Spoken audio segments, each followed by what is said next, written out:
몇 년 전에 한국의 좋은 목사님들의 모임인 미래 목회 포럼이라는 곳에서 우리 한국교회 현재 문제점들을 발표했습니다. 그 내용을 보니까 사회 윤리 기준은 상승되었지만 교회의 윤리의 기준은 오히려 저하되었다.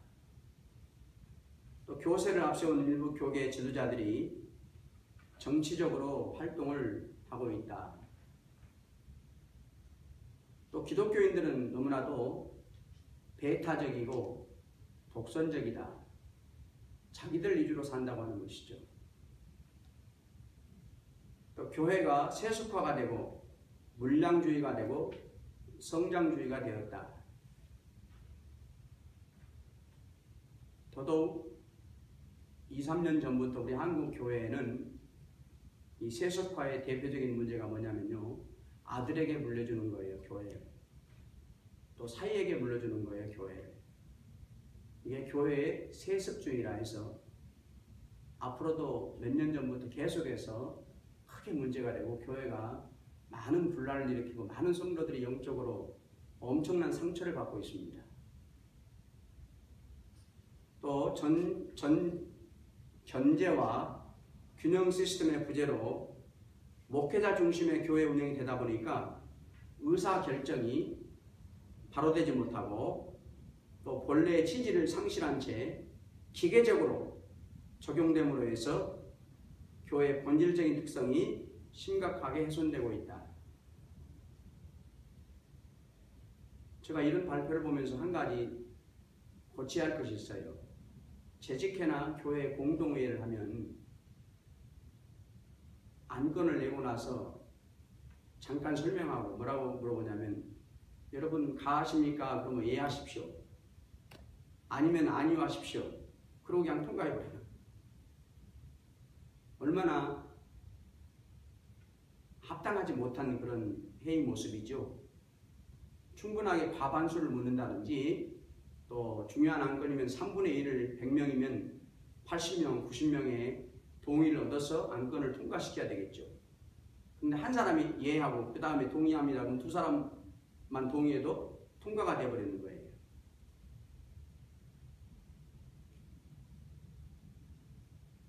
또 하나,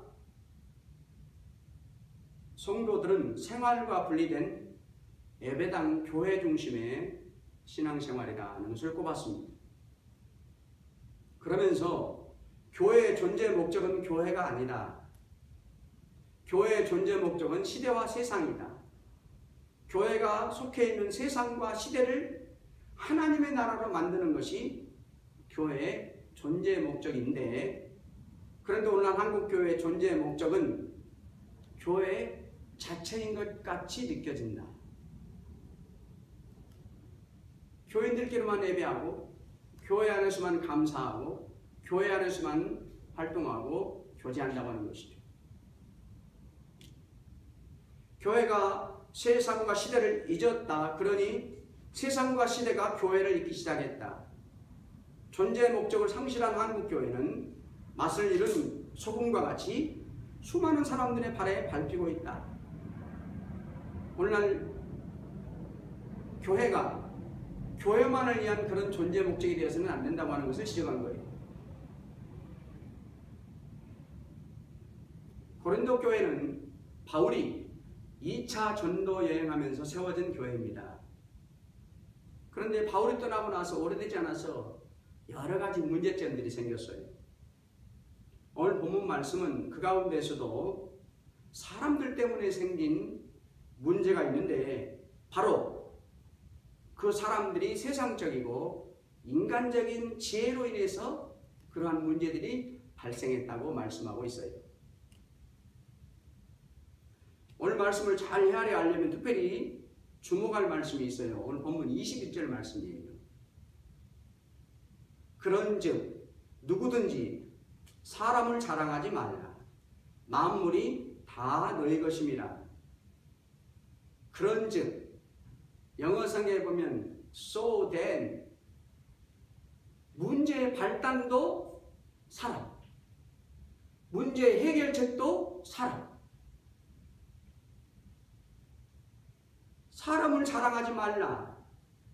사람을 자랑한 데서 문제가 생겼고 해결책도 역시 사람을 더 이상 따르고 자랑하지 말라. So then 이 세상의 지혜, 인간적인 지혜로 인하여 모든 문제가 발생했는데 그 발달에 더 앞선 곳에는 사람이 있었다는 거예요.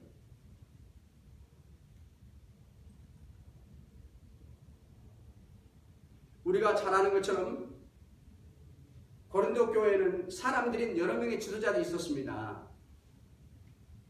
바울과 아볼로와 같이 직접 이렇게 같이 교회를 섬기면서 인도하고 설교했고 이끌었던 그러한 지도자가 있었는가 하면 오늘 본문에 나오는 게바인 베드로와 같이 직접 고린도 교회에 와서 목회는 안 했어요. 그런데도 그 신앙이 전해져서 따르는 사람들이 있었습니다. 그런데 바울이 떠나가고 아볼로가 오고 이렇게 세월이 가면서 교회 생활을 하다 보니까 자연스럽게 각각 이 바울과 아볼로, 베드로의 신앙이, 가르침이, 목회의 모습들이 각각 다르게 부각이 되는 거예요. 그들의 신앙의 장단점이 비교가 되다 보니까 따르는 사람들이 생겨나기 시작했던 것입니다. 서로들 오늘 본문의 말씀처럼 자기가 따르는 이 세 사람의 지도자가 최고라고 여기면서 자랑했던 거예요. 그러다 보니까 고린도 교회는 이 세 사람의 하나님의 지도자의 뜻과는 달리, 하나님의 뜻과는 달리 교회가 갈라지는 분파가 일어나고 말았어요. 왜 이렇게 교회가 분파가 생기는 데까지 가고 말았을까? 결국 성도들이 하나가 되지 못하고 아름다운 협력을 더 이상 할 수 없는 정도까지 나아가 버렸기 때문이에요. 그래서 교회가 분파가 되고 갈라져 버린 것입니다. 결정적인 이유가 있어요. 바울과 아볼로와 베드로를 하나님의 종으로 교회의 지도자의 한 직분자로 이렇게 서로 사랑하고 섬기고 존경하고 그들이 가르쳤던 하나님의 말씀을 순종하는 데까지만 가야 했었던 거예요. 세 사람은 하나님이 세운 사도요, 귀한 하나님의 종들이에요. 그들에게서 선포되었던 모든 말씀을 순종하고 그들을 존경하며 사랑하며 잘 섬겨드렸어야 되는데 한 발짝 더 나아갔던 거예요. 어디까지 나아갔냐면 추종하는 데까지 나아간 거예요. 추종이란 맹목적인 따름을 말합니다. 다른 사람은 없다는 것이에요. 바울을 따른 사람들은 아볼로는 안 돼. 그래서 바울만을 따라가는 거예요. 아볼로를 따라간 사람들은 바울도 안 돼. 베드로도 안 돼. 오직 아볼로만이 우리가 따라가야 할 사람. 그것이 바로 추종이라는 건 추종. 자기가 따르는 사람 말고는 아무도 안 된다는데 이랬기 때문에 교회가 분파가 갈라진 것입니다. 이런 사실을 고린도전서 3장 3절에서 말씀합니다. 너희가 아직도 육신에 속한 자로다. 너희 가운데 시기와 분쟁이 있으니 어찌 육신에 속하여 사람을 따라 행하며 아니리요. 하나님의 말씀과 하나님의 뜻을 따라가는 게 아니고 이 고린도 교회는 세 사람의 지도자 사람을 따라갔답니다.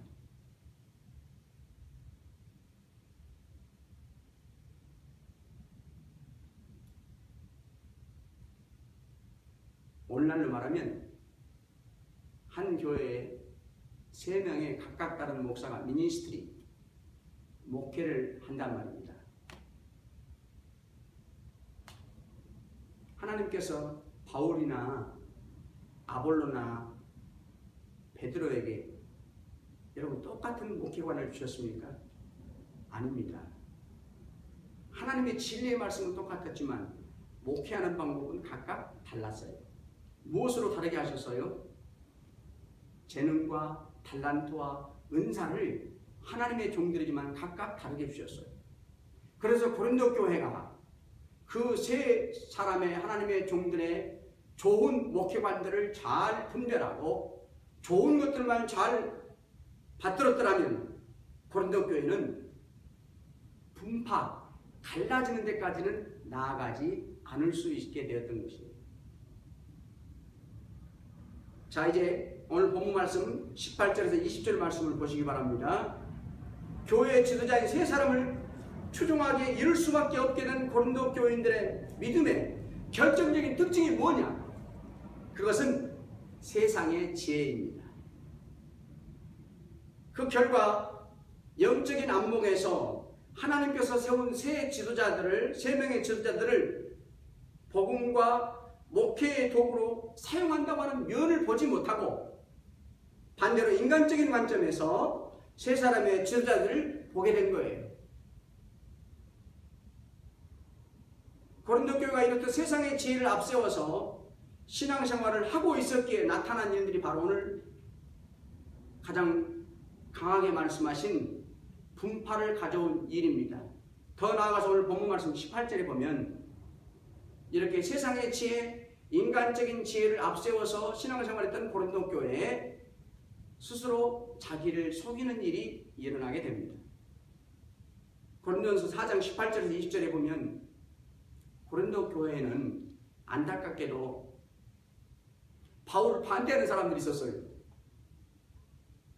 그래서 그들은 이미 교회를 세우고 떠난 바울은 다시 우리 고린도 교회 아볼로가 목회하기 때문에 올 필요도 없고 와서도 안 된다고 이렇게 주장했던 거예요.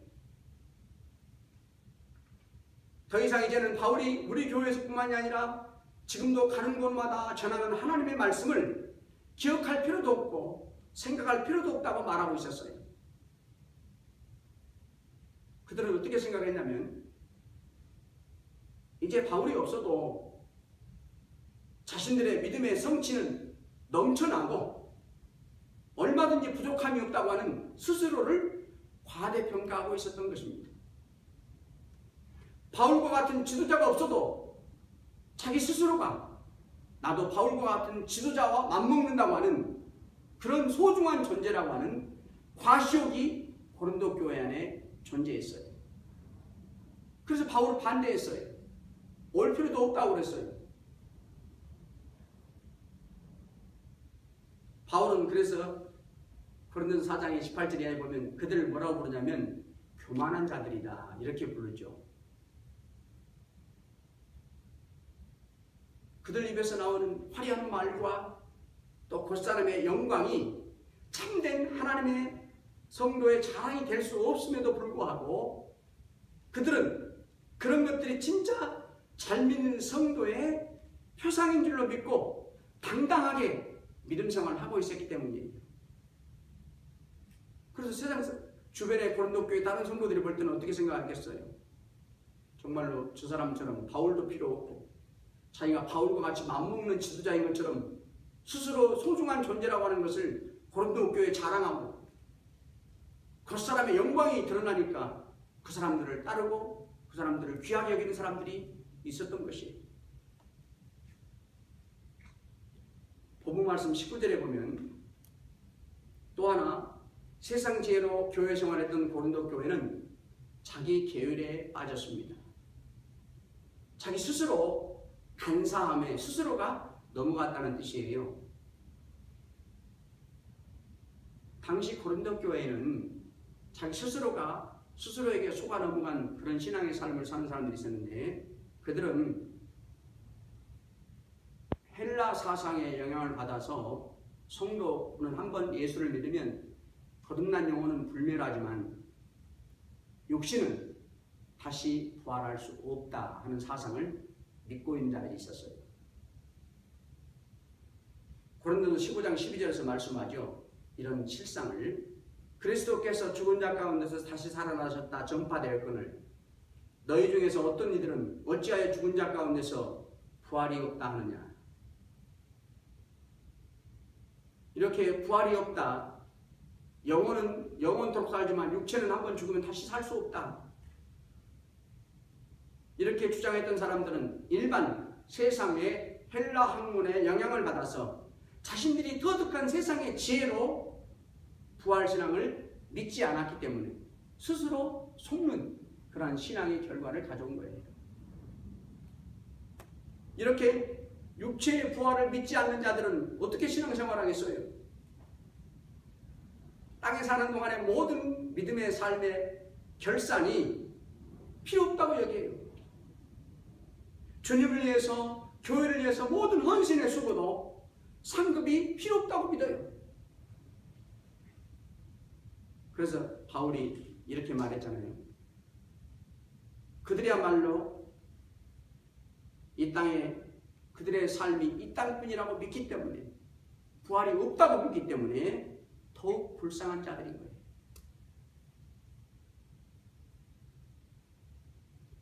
바울은 이러한 세상의 지혜로 사는 자들을 향해서 하나님의 판단이 무언가 결론적으로 오늘 본문 말씀 20절에서 말해줍니다. 우리 다 같이 20절 말씀 크게 같이 한번 읽겠습니다. 또 주께서 지혜 있는 자들의 생각을 헛것으로 아신다 하셨느니라. 이런 고린도 교회 세상의 지혜와 인간의 지혜로 주님을 섬긴다고 섬겼던 자들의 모든 생각은, 그런 세상의 지혜는 자신들의 신앙의 구원의 삶의 구원 사역에 아무 도움이 되지 않았다는 거예요. 무가치한 것들이었다고 말씀하는 겁니다. 이제 바울은 반대로 세상의 지혜가 아닌 참된 하나님의 지혜로 사는 자는 누구인가를 교훈하고 있습니다. 다시 우리 본문 말씀 18절 중간절에 보면 너희 중에 누구든지 이 세상에서 지혜 있는 줄로 생각하거든 미련한 자가 되어라. 그리하여야 지혜로운 자가 되리라. 아무리 내가 세상의 지혜가 뛰어난다 할지라도 그 지혜에서 나오는 자기를 철저하게 부정해야 된다. 그것으로 우리 신앙의 삶에 결코 유익이 안 된다고 하는 것입니다. 내 자신이 아무것도 아닌 영, 제로, 그런 것을 인정하라는 거예요. 나의 경험과 실력, 어떠한 경우에도 하나님 말씀보다 앞장 세우지 않는 삶이에요. 그게 세상의 지혜와 인간의 지혜를 가지고 주님을 섬기지 않는 자의 모습이에요. 그것이 하나님의 참된 지혜로 사는 성도의 모습입니다. 본문 말씀 21, 22절에 보면 또 이렇게 말씀합니다. 그런즉 누구든지 사람을 자랑치 말라. 만물이 다 너희 것입니다. 바울이나 아볼로나 게바나 세계나 생명이나 사망이나 지금 것이나 장래 것이나 다 너희의 것이요.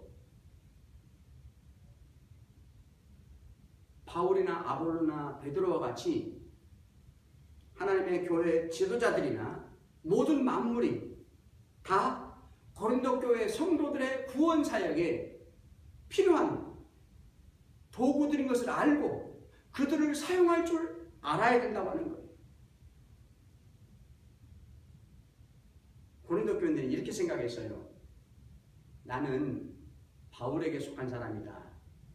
나는 아볼로에게 속한 사람이다. 나는 베드로에게 속한 사람이다. 속한 사람인 줄 알았기 때문에 어떻게 결론이 끝났어요? 분파가 생겼던 거예요. 갈라져 버린 거죠. 교회가 나누어져 버린 거죠. 그들은 세상의 지혜로 자기의 판단으로 볼 때 그 결정은 옳다고 확실히 믿었어요. 그렇기 때문에 끝까지 나눠져 버린 거예요. 분파가 생겨버린 거예요. 그들은 하나님의 지혜 앞에 무릎을 꿇기보다는 세상의 지혜와 자신의 지혜를 신뢰하고 자신의 의견을 끝까지 굽히지 않았던 것입니다. 그러나 바울은 금방 읽어드린 말씀 가운데 뭐라고 말씀하냐면 결코 바울 자신이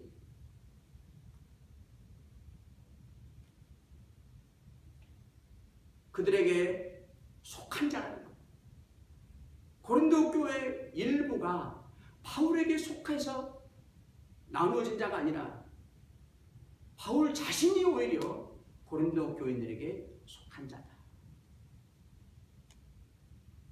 고린도 교인들이 아볼로나 베드로를 위한 존재가 아니라 반대로 아볼로나 바울이나 베드로는 너희 고린도 교인들을 위해서 있는 존재다. 그것을 말씀하는 거예요. 고린도 교인들의 신앙생활을 위해서 하나님께서 세워준 이 눈에 보이는 3명의 지도자들은 사역자에 불과하다는 거예요. 고린도 교인들의 신앙을 돕기 위해서 하나님께서 보내고 세우신 사역자에 불과한 것을 알아라. 너희들을 위한 존재다. 아울러서 이렇게 말하죠. 만물의 소유진 하나님의 자녀들인 너희들아, 하나님의 후사인 너희들아, 그 만물을 너희 믿음을 위해서 사용할 줄 알아야 되느니라. 그렇게 말씀하고 있습니다. 더 나아가서 생명도 사망도 다 나의 것임을 아는 자들이 참된 하나님의 지혜로운 성도입니다.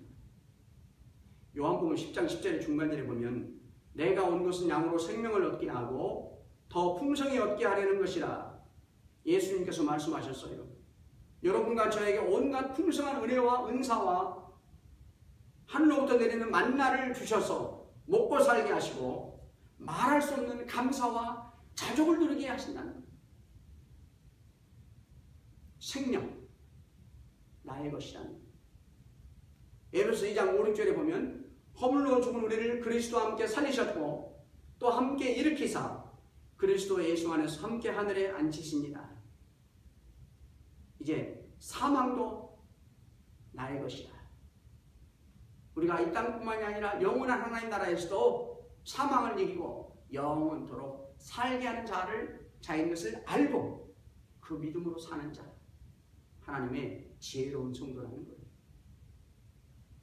또 말씀하죠. 지금 것이나 장래 것이 다 나의 것임을 아는 자라.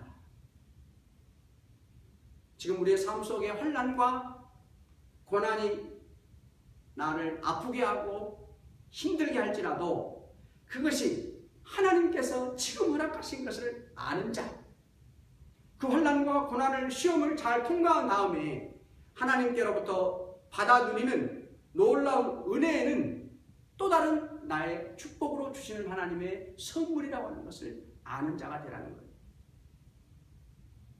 그 삶은 어떤 삶입니까? 지금 나의 환난과 고난도 나를 위한 것입니다. 하나님의 주권하에 주신 것입니다. 이제 그 환난과 고난 나중에는 통과한 후에 하나님께서 나중에 장래에 나에게 큰 축복으로 많은 은혜를 놀라운 은총을 베푸실 것입니다. 지금 것과 장래 것도 다 나를 위한 것입니다. 그러한 고백, 이게 하나님의 지혜로운 성도라는 거예요.